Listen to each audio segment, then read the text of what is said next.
It's the night of April 6th, 1862. You hear faint gunfire in the distance through the pouring rain. You look around to see hundreds of soldiers scattered throughout the mud after you've been ambushed. You're in pain from being one of the many severely wounded, and when you look down onto your legs, you see the bloody holes glowing a greenish blue. You go in and out of consciousness until you wake up in the medical hall, on your way to make a full recovery. When asked how you managed to survive, the only words to come out is, "It was the angel's glow." The Civil War was an incredibly violent time for the United States. It involved the Union, which was anti-slavery, and the Confederacy, which fought to keep it. During the 1800s, times were very different. The economy was built on slavery, specifically cotton often being named white gold, being one of the United States' largest imports for bedding, clothing, and textile manufacturing, like yarn and other fabrics. On January 1st, 1808, the ban of imported slaves was put in place, turning slavery into a domestic market, where trading, selling, and using these people became one of the top 3 biggest economic drives for the states. Around the time of the Industrial Revolution, the invention of the cotton gin was created, something that can process cotton and separate it from its seeds more efficiently. Before, it was all done by slave hands, and this process was tedious and time-consuming. This led people to needing more slaves to tend to the cotton fields as cotton's value skyrocketed as more of it can be sold. The amount of slaves went up dramatically from around 700,000 in the 1790s to nearly 4 million by 1860. This is still domestic, meaning millions were slaves since birth, and the majority were there for the sole purpose of tending to the cotton fields. Leading into the Civil War, there have been abolitionists who I believe started the spark of anti-slavery, such as John Brown. He was known as one of the many abolitionists. These are the ones who full-heartedly saw slaves as being people, not lower beings, but human like the rest of us. This man saw himself as an instrument of God to free the slaves, and with his morals being heavily reliant on Christian ethics and the Golden Rule, do unto others as you would have them do unto you. There is a lot of lore to this guy, and the show revolving him called The Good Lord's Bird, which is an amazing show. I will make a video on that at some point, but for right now, let's just keep moving. When Abraham Lincoln was elected president on November 6, 1860, he began the process of freeing the slaves, although this was a very difficult situation at the time, because most of the South relied on slaves for their businesses, while more people up north were having slavery being slowly phased out. It kind of came down to a moral dispute, with Southerners at the time believing that they were doing right by black people because they brought them to this amazing land, which I think everybody today could understand how wrong that is. And a lot of the Northerners began pushing back on that idea, mainly due to Christianity and the work of the abolitionists. On April 12, 1861, the Confederacy attacked first with the bombardment of Fort Sumter in South Carolina. This began the 4-year-long Civil War, which changed the trajectory of the United States for the next century and a half, with the war ending in June of 1865 and the 13th Amendment being created. Halfway into the war, there was the bloodiest battle to have ever taken place up to that point.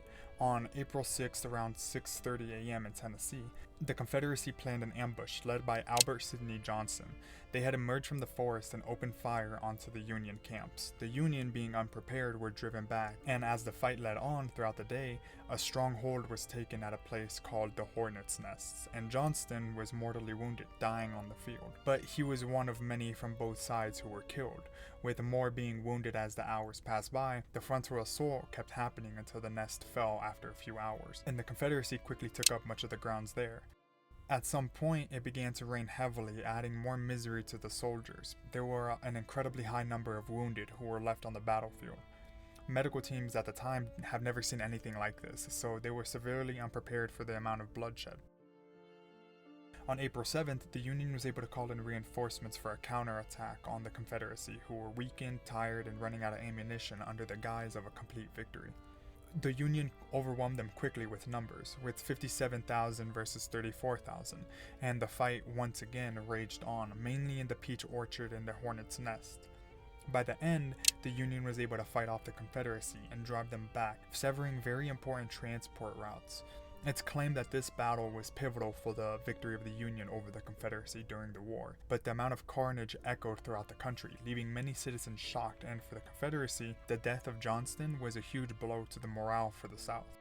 There were about 23,000 casualties, like deaths, wounded, and missing as an overall total, one of the deadliest fights in the United States to have ever happened up to that point. Now, in the middle of the battle, like I mentioned, many soldiers were left on the field wounded because medical teams didn't know what to do. The legend is that for thousands of soldiers, mainly on the Union side, they had wounds that began glowing, and that glow was said to have lowered their infection rates and speed up the healing process. There isn't any insanely strong evidence of this happening other than word of mouth, which is why I'm considering it a legend. Nonetheless, in 2001, some high schoolers with an interest of the Civil War went to where the battle had taken place. His curiosity took hold and he teamed up with his mother, who was a microbiologist, specifically in soil bacteria. They were able to come to an explanation for the angel's glow, the life-saving bacteria that was called Photorhabdus luminescens. It's connected to something living inside of nematodes. Nematodes are a group of worms, including the likes of ringworms, hookworms, and most of them are living in free soil, but a lot are parasitic, such as Photorhabdus. The way it works is that the nematodes infect other insects and use their body as nutrients for their young. It'll infect them and release the bacteria, trying to kill anything that could be harmful before laying many eggs for about 2 generations, before the insect is left as a carcass and the nematodes burst out to find another host, restarting the cycle. During this, the insects can still be alive and they release the bacteria into their environment, leaving a faint glow for those looking hard enough. This is what soldiers and medics were said to have seen with the angel's glow. During the battle, the insects entered these soldiers through their stab and bullet holes, releasing all the bacteria into the wounds itself. However, this bacterium acted as a form of antibiotic, killing off the causes of many infections. Because it was raining and many soldiers were suffering from early stages of hypothermia, it cooled their bodies enough for the bacteria to survive and actually kill off the infections long enough for medical teams to provide aid. So quite a few things aligned for this to happen, from the infected soil and insects to heavy rain lowering the body temperatures of the wounded soldiers. When they were finally able to be treated, as mentioned, they didn't have really high rates of infection. They were said to heal quicker than those without glowing wounds. If the legend is true, it really would have felt like divine intervention for the soldiers who survived. Imagine what the Confederacy must have been thinking when they heard that the Union's wounds were glowing and that they miraculously were being healed. They probably believed that God was on the side of the anti-slavery Union, dragging their morale further downwards. That's all I have for this video. Leave a like if you enjoyed it and let me know what else you'd like to hear about in depth. I'm gonna keep trying to upload weekly as much as I can. I love you all. Bye.